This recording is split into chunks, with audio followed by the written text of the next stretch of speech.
It's been only 2 weeks since you both started dating. You and Midoriya were what people call the ideal couple. You always looked after one another and knew each other like the back of your hands. During the 2 weeks you dated, you have been quite touchy. When you both walked back to the dorms, you would always link arms with him or just hold his hand. The virgin-haired boy is one nervous wreck. He never thought that he'd be able to date someone as amazing as you. He's trying his best, really, but he gets so flustered whenever you initiate anything. Something as simple as holding hands got him flustered. It's not because he disliked PDA or anything. Even behind closed door, he gets super nervous. You were a touch-starved person and you never shied away from showing affection. Whenever you see the chance, you would cover him with affection. He doesn't hate it, but he just gets very, very nervous when it comes to you. Midoriya loves you a lot, but give him some time to get used to PDA and all that. Today was another tiring day at UA. You were looking forward to studying with your boyfriend.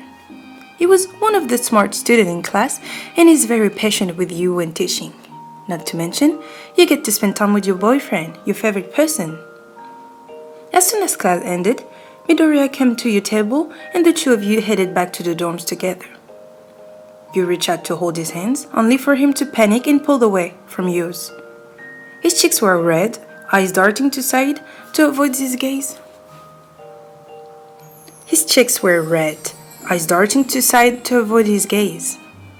Stop it! It's embarrassing.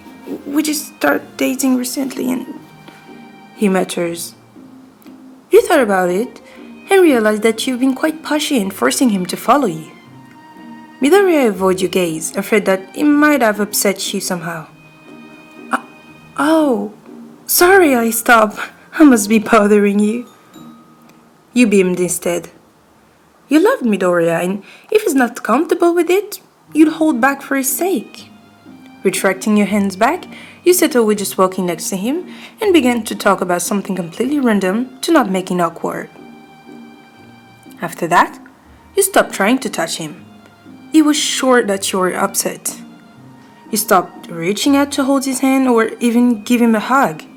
Even when the two of you were alone, you didn't try to initiate anything. He knew that he was a shy person and stray away from PDA, but he doesn't really mind it when you do it in the privacy of either of your rooms.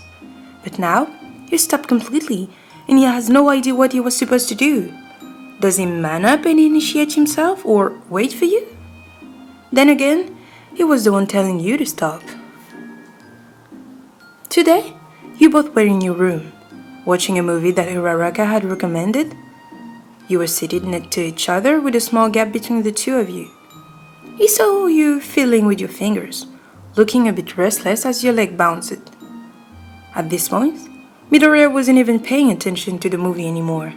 Instead, all he could think about was how much he wanted you to hold his hands. When was the last time he held it? It felt like weeks. He missed your touch so much.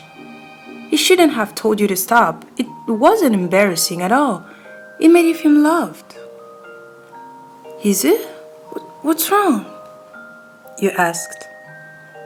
Before you knew it, he was holding your hand. You could see that his face was burning bright red, but he squeezed your hand and doesn't seem like he wanted to let go. Sorry for telling you to stop holding my hand last time. I didn't mean it like that. It's just that I'm not used to affection. You're so affectionate and I really don't know how to react. I always put away and tell you to stop. Sorry for calling you bothersome. I don't want you to stop. I really like it when you hold my hand and hug me and... Whoa, Izuku, slow down. You moved closer and cupped his cheek. A worried look crossing your face. He looked like he was on the verge of crying and genuinely thought that it was his fault. It's nothing he should be sorry for. I mean, we should have talked with each other about this. You smiled gently at him as he rested his head on your shoulder. Midoriya relaxed and shifted closer to you. Can we cuddle? He mumbled. Of course we can.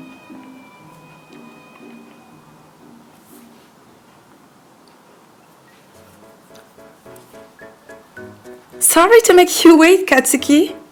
You linked your arm with his, which caused him to jerk forward in surprise. The man let out a grumble in surprise, muttering something under his breath while you giggled in response. It was always like this with Bakugou and you've gotten used to it. Your relationship with the explosive boy was quite old. You were the typical bubbly girl that everyone loved talking to, while he was the angry, intimidating boy people steered away from. How you got together was really a mystery. Bakugou prefers to be left alone despite his objection. He often ends up letting you hang around with him. You were quite persistent, and it took quite a long time for him to admit that you two were friends. You had been the first. It's been only a week since you both started dating, and nothing much has changed between the two of you. Bakugou always seems to avoid being affectionate with you, but on the other hand, you were quite touchy and affectionate. Before you both started dating, you seemed to like grabbing his arm when you wanted to show him something, and he usually complained about it. He would shout at you the first few times. He would yank his arm away.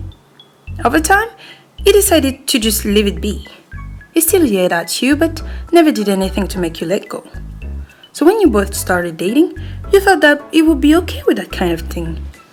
Stop being so embarrassing, idiot! His hand away from you.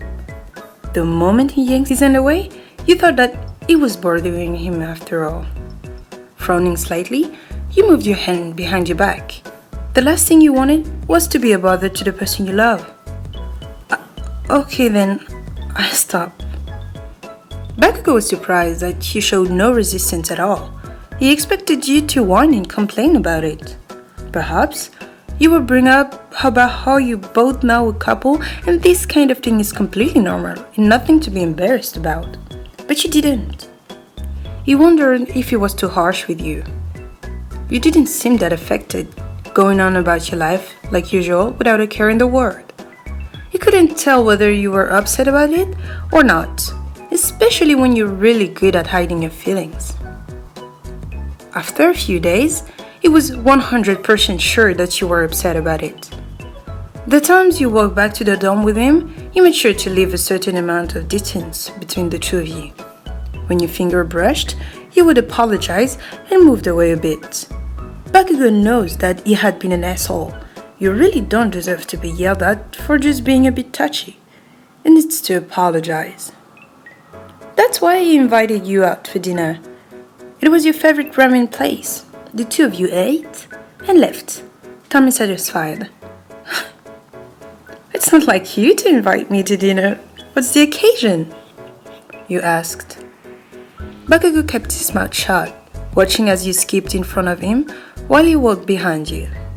He stared longingly at your hand that was swinging back and forth. Before he realized it, his own hand reached to grab yours.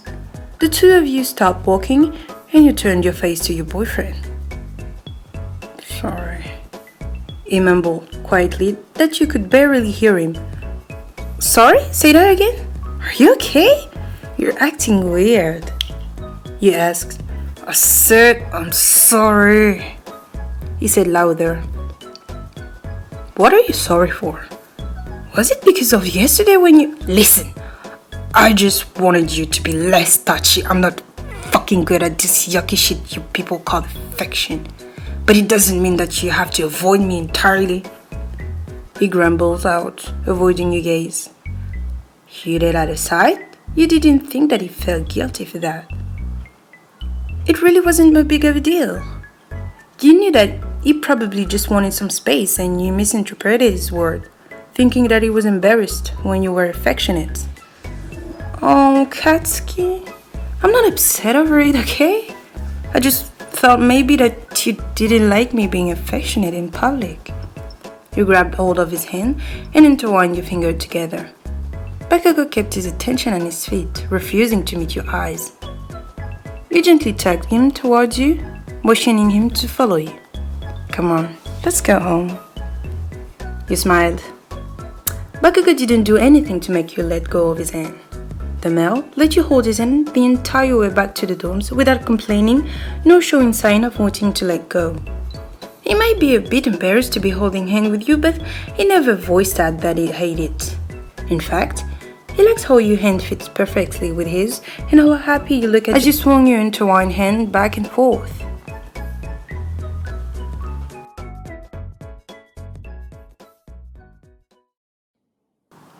The two of you were complete opposite. It was a surprise for everyone to know that you both started dating. A lot of people wondering how, since you were such a bubbly and outgoing person, why he was an introverted. Not less, you were a good couple in everyone's eyes. You were quite affectionate, both in public and private. On the other hand, Tamaki was more comfortable with affection behind closed doors. He even struggled sometimes, even when it comes to private affection, getting flustered whenever your finger brushed, and completely malfunctioning when you hugged him. You were aware of Tamaki's situation and feelings toward affection in your relationship in general. He's very happy to be dating you. When it comes to showing affection in public, he blushly, profusely tries his best to deal with it. This guy will be very nervous and shaky the entire time, but he does his very best to deal with it. You often grab hold of his hands while you're walking by his side, sometimes going as far as to latch yourself onto his arm. You had no problem kissing him on the cheek in the public, and honestly, every single time you did that, you think that he would faint on the spot. Tamaki, what you spacing out for? You linked your arm with his, hearing a light yelp from the male. Listener? Tamaki's entire face was red, and he was taken by surprise. The black-haired male panicked and yanked his hand away from yours. He looked away from you, avoiding your gaze. You took a moment to study his facial feature, but since he was looking down, you couldn't see his face. Stop, it's embarrassing, he mutters. It was expected. You had started dating a week ago, and this level of affection was probably a bit too much for the introverted and meek Tamaki. You frowned, realizing that you had been forcing him to go along with you this entire time. You knew that you shouldn't have been too affectionate with him so early in the relationship. In the end, you moved your hand back to the side, thinking that it was best to give him some space and not bother him. Sorry. You forced a smile. Tamaki did not miss the way your lip trembled, fully aware that you were forcing a smile. You pointed at the restaurant you were both headed to and went headed before he could even say anything to you. The male frowned, thinking that he had made you upset by telling you to stop. He knew that he was really shy and preferred to have dates inside his house or somewhere more private, but he can't do that all the time. It didn't take long for him to notice that he had royally fucked up. You didn't make a single move to hold his hand nor even hug him. He was so used to you latching onto him the moment school ended, hand intertwined, as the two of you walked back to the dorms. Instead, you gave him a wave and walked by his side. The usual kiss on the cheeks he gets as a thank you for walking you back was no more. You thanked him verbally instead of reminding him with those small kisses. Tamaki has never felt so guilty in his entire life before. He didn't want to talk to you about it because he knew it was his fault, and he had to fix it himself. He missed your affectionate way of showing your love to him. Tamaki decided to invite you out during the weekends. He has never done anything like this before. Usually, he lets you decide where you go because he's not that confident in planning a date. You seem surprised that he took initiative and asked you out. It was a short walk to the train station, and he was starting at your hand the entire time. He had to get over his shyness. He wanted to show you that he loved you as much as you loved him. The more he stared at your hand, the anxiety within him intensified. In the end, he decided to fuck it out and grab your hands. You were surprised that he made the first move, but it didn't last long. The ringing from the basic approaching made him jump and let go of your hand. After that, he struggled to hold your hand again. It wasn't that hard for you to figure out that he was trying to hold your hand, possibly feeling bad over that one time you shook your hand off of him. You stopped in your track and ensured that you were in a more quiet part of the neighborhood. Tamaki, you don't have to force yourself for myself. You don't have to force yourself to show affection. I know it's out of your comfort zone, and I completely understand that. You said, it's not that. I'm not forcing myself. I just really wanted to hold your hand. Tamaki muttered the last part mostly to himself. It's not embarrassing at all. The problem is me, because I get embarrassed easily. And you didn't hear the rest of his sentence because he was muttering to himself. You put your hand behind your ear and leaned closer toward Tamaki in hope of hearing him better. Tamaki, I can't really hear you. I like it when you're affectionate, so don't stop. He let out his voice. It didn't take long for him to realize that he had raised his voice. His entire face was bright red. Really, it was embarrassing, but as long as you understood his feelings, it didn't really matter at this point. You giggled gently to yourself and hooked your pinky with his. If you can't handle holding hand in public, let's start with our pinkies.